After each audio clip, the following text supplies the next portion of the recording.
Welcome back to our financial management series. This is Gokul. I'm working as an assistant professor in the Department of Master of Business Administration in Tomorrow Institute of Technology. In this video, we are going to see the part 2 of Unit 3, Financing Precision and Capital Structure. In the previous part, we learned about leverage. Now we will see how to use the understanding to compare different financing alternatives through EBIT-EPS analysis. Today we will cover introduction to EBIT-EPS analysis, calculation of EBIT and EPS, EBIT-EPS break-even analysis is indifference point, and then approaches to indifference point. Let's begin. Introduction of EBIT-EPS analysis. It is an approach that helps in designing the optimum capital structure for a company. It examines how different financing alternatives affect the earnings available to shareholders. The key objectives of EBIT-EPS analysis are to design various combination of debt, equity, and preference shares. Second point, to maximize EPS at the given level of EBIT. Third point, to study the effect of leverage under different financing methods. Fourth point, to minimize the cost of capital. This analysis helps financial manager choose between financing options like issuing debt versus equity by comparing their impact on shareholders' return. Now we will see the formula for the calculation of EBIT. EBIT stands for earnings before interest and tax. It's the operating profit of the company. The formula is EBIT equal to sales minus variable cost. It is fixed operating cost. Or EBIT equal to contribution minus fixed operating cost. EBIT represents the profit generated from operations through considering how the firm is financed. Then calculation of EPS. EPS stands for earnings per share, the profit attributable to each equity share. The formula for the EPS is EPS equal to EBIT minus interest multiplied with 1 minus tax rate divided by number of equity shares. For preference share, we also subtract preference dividend. EPS equal to EBIT minus interest minus preference dividend multiplied with 1 minus tax rate divided by number of equity shares.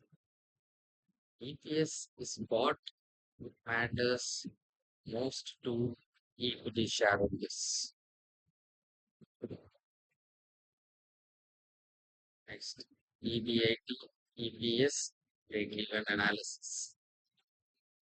The indifference point or break-even EBIT level is the level of EBIT at which EPS is the same under two alternative financing plans. The key concepts of the EPS EBIT break-even analysis are: the first concept is the indifference point, the EBIT level where EPS is equal for two different financing options below this point. One option is better, above it, the other option becomes preferable. The second concept is financial break-even point, the level of EBIT at which EPS is zero. This is the meaning of EBIT needed to cover all fixed financial charges. The implications regarding this analysis are if EBIT is less than financial break-even point means EPS is negative. If EBIT is more than financial break-even point means the firm can consider more fixed cost fixing. This analysis guides the choice between debt and equity financing. I've shown the chart also here. You can see into that where the center point will be considered as the indifference point. The point below is taken as the equity advantage, and the point above is taken as a debt advantage. So, debt plus equity alternative both will be taken for the break-even EBIT analysis, and the center point will be valued as indifference point. You can see that in the chart. I have shown in the slide.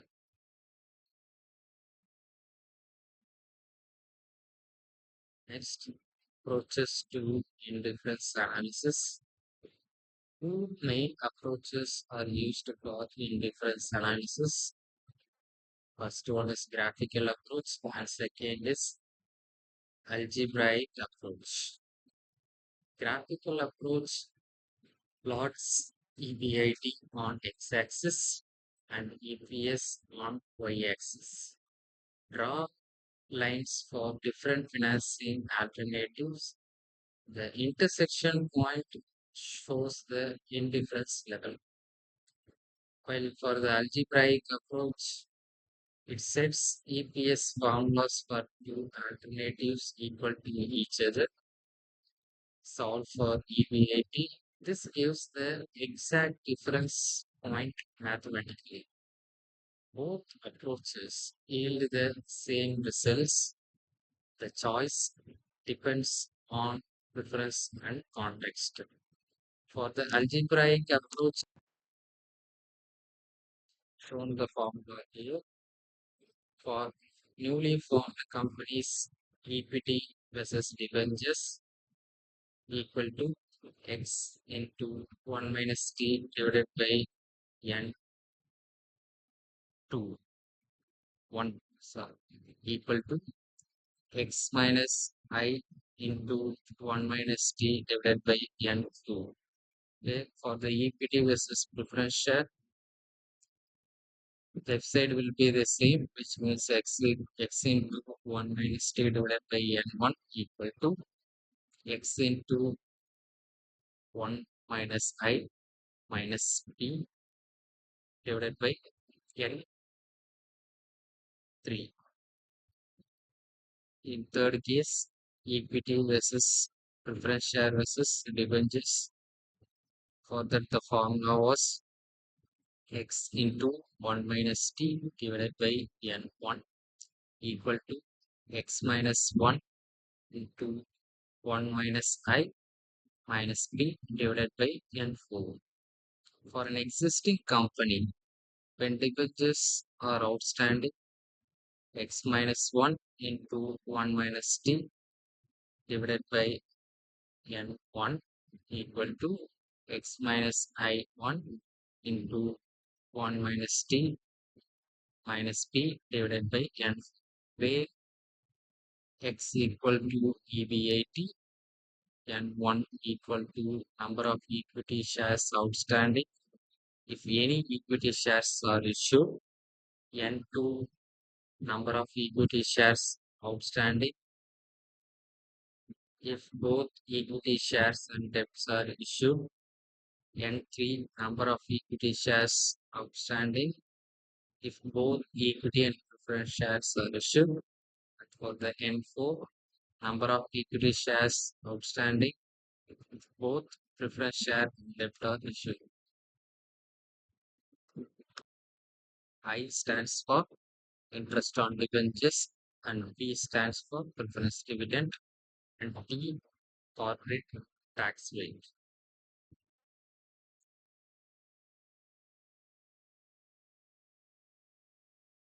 That concludes part of Unit 3. We have seen How EBIT EPS analysis helps compare financing alternatives and find the indifference point. In part 3, we will explore the meaning and determinants of capital structure, the broader framework within which these financing decisions are made. If you found this video helpful, means please like, share, and subscribe to the YouTube channel so that you can see the many content like this. If you have any questions, means leave your questions in the comment. Thank you for watching. See you in the next part. Thank you.